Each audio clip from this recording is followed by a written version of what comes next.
the sound of revival. The world is waiting for me to be heard.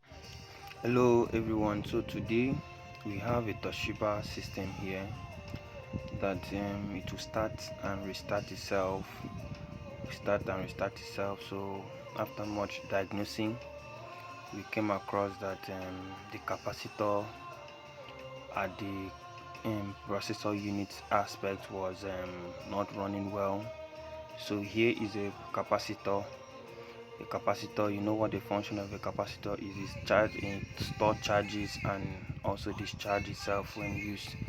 So if your computer is running slow than usual, randomly freeze and restart, or refuse to boot, you could be dealing with a failed capacitor in the computer motherboard. It's the system with that failure will cause no display range and a lot of symptoms.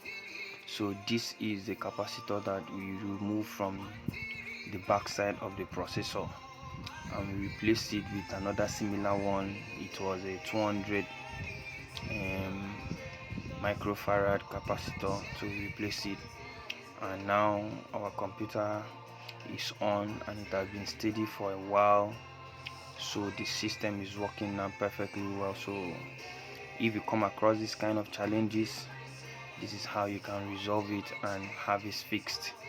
So I want to encourage everyone to subscribe to our channel for more videos on motherboard repairs and other technical issues that you might be facing in electronics and other fields of engineering.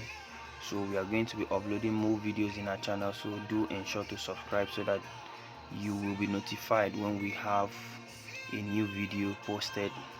This is your spirited engineer Anitech. Subscribe to our channel and stay tuned. Thank you.